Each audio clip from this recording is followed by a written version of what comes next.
మంది ఇంటికి వెళ్ళి ఆ కుటుంబాలని పరామర్శించి పవన్ కళ్యాణ్ గారు చేతుల మీదుగా ఇచ్చిన 5 లక్షల రూపాయల చెక్కుల్ని వాళ్ళకి అందించాం.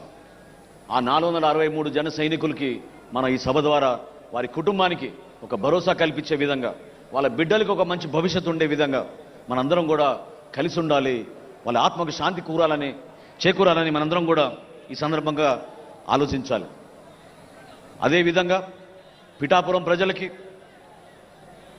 తూర్పుగోదావరి జిల్లా నాయకులకు మీరందరూ కూడా సహనంతో, సమన్వయంతో కలిసి మనం ముందుకెళ్ళాలి. ఇది ఒక బాధ్యత. మనం ఏ అడుగు వేసినా కూడా అది పవన్ కళ్యాణ్ గారి పైన పడుతుంది. నిలబడదాం, ప్రజల కోసమే నిలబడదాం. మనం చేసే ఏ కార్యక్రమం సరే నిజాయితీగా మన ప్రజల కోసం, మన రాష్ట్రం కోసం అనే ఆలోచనతో ముందుకెళ్దాం. ఎంతోమంది ఈ కార్యక్రమం విజయవంతం అవడానికి కోసం కృషి చేశారు. జయకేతనం అంటే మరొకసారి మనకు ఆ ధైర్యం నింపే విధంగా, మరొకసారి మనలో ఆ ఎనర్జీ నింపే విధంగా, జన సైనికుడు అంటే సామాన్యుడు కాదు. జన సైనికుడు అంటే ఒక గోల్డెన్ హార్ట్ ఉన్న వ్యక్తి, పెద్ద మనసున్న వ్యక్తి, అవమానాలను కూడా అధిగమించి పవన్ కళ్యాణ్ గారితో నడిచిన వ్యక్తి. అటువంటి వ్యక్తుల్ని మన అందరం కూడా ఈ సందర్భంగా గౌరవించుకుంటూ, ఈ సభ నిర్వహణలో చాలామంది మన నాయకులు కష్టపడి పనిచేశారు. 14 కమిటీలు వేశాం. దాదాపు 500 మంది రాత్రింబగలు అహర్నిశలు కృషి చేశారు. వారందరికీ కూడా మనస్ఫూర్తిగా ధన్యవాదాలు. అదేవిధంగా మనం ఈరోజు ఈ స్థలంలో నిర్వహించుకుంటున్నామంటే ఆ స్థలదాత వారి కుటుంబ సభ్యులకి సహకరించినందుకు, ఇంత అద్భుతమైన సభ మనం నిర్వహించుకుంటున్నందుకు ప్రత్యేకంగా వారికి ధన్యవాదాలు. ఈ ప్రాంత చరిత్ర గురించి పవన్ కళ్యాణ్ గారు ఖచ్చితంగా మన భావితరాలకు చెప్పమన్నారు. అందుకోసమే 3 ద్వారాలు మనం ఏర్పాటు చేశాం. ఎవరు కూడా ఆకలితో ఉండకూడదనే స్ఫూర్తి డొక్కా సీతమ్మ గారిది. అదేవిధంగా పిఠాపురం మహారాజు గారు, రాజా బహదూర్ గారు, ఆయన ఈ ప్రాంతంలో ఆయన చేసిన దానాలు, ఆయన చేసిన త్యాగాలు సమాజానికి ఏ విధంగా ఉపయోగపడ్డారో ఆయన గురించి కూడా మనం ఈ సందర్భంలో గుర్తు చేసుకోవాలి.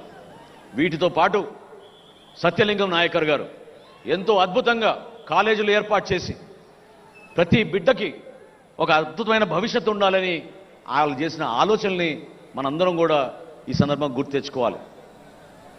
అదేవిధంగా మన పోలీస్ శాఖ గతంలో మనకి చుక్కలు చూపించారు. వీళ్ళు ఎక్కడ సభ నిర్వహించాలన్నా మేము పడిన కష్టాలు మామూలు కాదు.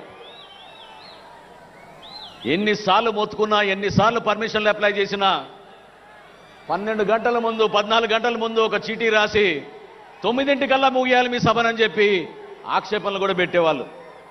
కానీ ఈ సందర్భంలో జిల్లా ఎస్పీ గారికి, ఐజీ గారికి, డీజీపీ గారికి, ఇక్కడ పనిచేసిన ప్రతి ఒక్క కానిస్టేబుల్కి, సర్కిల్ ఇన్స్పెక్టర్లకి, ఎస్ఐలకి జనసేన పార్టీ తరఫున, మా పార్టీ అధ్యక్షులు పవన్ కళ్యాణ్ గారి తరఫున మనస్ఫూర్తిగా సహకరించినందుకు మీ అందరికీ కూడా ధన్యవాదాలు.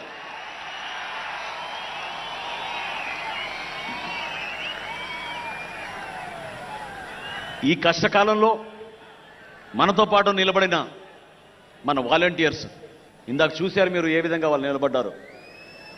జనసేన పార్టీ ఈరోజు మీటింగ్లు జరుపుకుంటున్నామంటే, ఒక డిసిప్లిన్ విధానంలో జరుపుకుంటున్నామంటే, పాపం వాళ్ళకి గాయాలైనా కూడా, కాళ్ళు బెనికినా కూడా, చేతికి ఫ్రాక్చర్లు అయినా కూడా వాళ్ళు నిలబడి మీకు సేవ చేయాలనే ఆలోచనతోటి మన వాలంటీర్స్ నిలబడ్డారు. మనస్ఫూర్తిగా వాళ్ళు కూడా ఈ సందర్భంగా పార్టీ అధ్యక్షులు పవన్ కళ్యాణ్ గారి తరఫున, మనందరి తరఫున వారికి ధన్యవాదాలు. ఒక్కసారి చివరిలో మీరందరూ కూడా గుర్తుపెట్టుకోవాల్సింది, స్ఫూర్తి నింపే కొన్ని సంఘటనలు ఉన్నాయి. అమరావతి రైతుల విషయంలో కానివ్వండి, జనవాణి కార్యక్రమం మన విశాఖపట్నంలో జరుపుకున్నప్పుడు ఏ విధంగా పవన్ కళ్యాణ్ గారిని 3 రోజులు నిర్బంధించారో నోవోటెల్ హోటల్లో ఆ రోజు మీకు గుర్తుంది. గోవిందమ్మ అనే ఒక తల్లి తన బిడ్డతోటి అక్కడ కూర్చుని ఆ రోజు బీచ్ పైన స్ఫూర్తిదాయకంగా రాత్రంతా నిలబడి, మా అన్నని మాత్రం అరెస్ట్ చేయకూడదు, మేము అన్నని కాపాడుకుంటామని ఆ రోజు గోవిందమ్మ నిలబడింది. నిజంగా మీకు మనస్ఫూర్తిగా మీకు నమస్కారాలు. పార్టీని తన బిడ్డతో పోల్చిన ఒక తాపీ మేస్త్రి ఈశ్వర్ గారు 50,000 రూపాయలు ఇచ్చారు ఆ రోజు ఇప్పటం సభకి.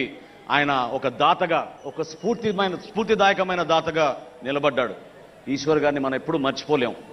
ఎందుకంటే పార్టీ ఇంత దూర ప్రయాణం చేయగలిగామంటే నేను పవన్ కళ్యాణ్ గారితో పాటు ప్రతిరోజు నేను దాదాపు నడిచాను కాబట్టి నాకు తెలుసు. ప్రతిసారి సొంత డబ్బులు ఆయన ఇచ్చారు.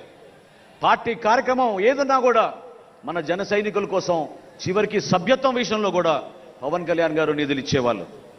కౌలు రైతులు ఆత్మహత్య చేసుకుంటే వాళ్ళ కుటుంబాలని ఆదుకోవడానికి 5 కోట్ల రూపాయలు విరాళం ఇచ్చిన ఏకైక నాయకుడు భారతదేశంలో పవన్ కళ్యాణ్ గారు. ఈ కార్యక్రమాలు మనం గుర్తుపెట్టుకోవాలి. అవే మనకి స్ఫూర్తినిచ్చినాయి. ఈ కార్యక్రమాల ద్వారానే మన పార్టీని మనం ముందుకు తీసుకెళ్దాం. 100% స్ట్రైక్ రేట్ అయిపోలేదు. 100% స్ట్రైక్ రేట్ రాబోయే స్థానిక సంస్థల ఎన్నికల్లో కూడా మనం అది తీసుకురావాలి. ప్రతి ఎంపీటీసీ గెలవాలి, ప్రతి జెడ్పీటీసీ గెలవాలి, ప్రతి కౌన్సిలర్ గెలవాలి. కూటమి విజయం సాధించే విధంగా మన అందరం కూడా మనస్ఫూర్తిగా చేయాలి. చివరిలో రేపటి రోజున పవన్ కళ్యాణ్ గారి కోరికది, మీరందరూ కూడా నిలబడతారని నేను ఆశిస్తున్నాను.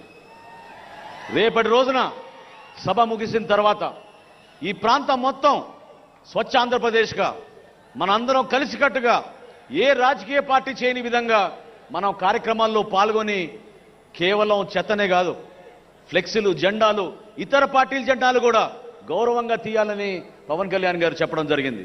దాన్ని మనం నిలబెట్టుకుందాం.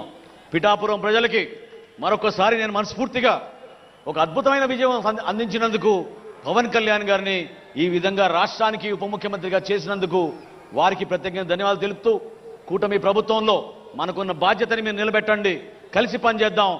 ఈ జనసేన పార్టీ ప్రజల కోసం నిలబడుతుందని ఈ సందర్భంగా తెలుపుకుంటూ, నాకు ఈ అవకాశం కల్పించిన పార్టీ అధ్యక్షులు పవన్ కళ్యాణ్ గారికి మనస్ఫూర్తిగా ధన్యవాదాలు తెలుపుకుంటూ సెలవు తీసుకుంటున్నాను. జై జనసేన, జై జనసేన. గౌరవనీయులు మన పార్టీ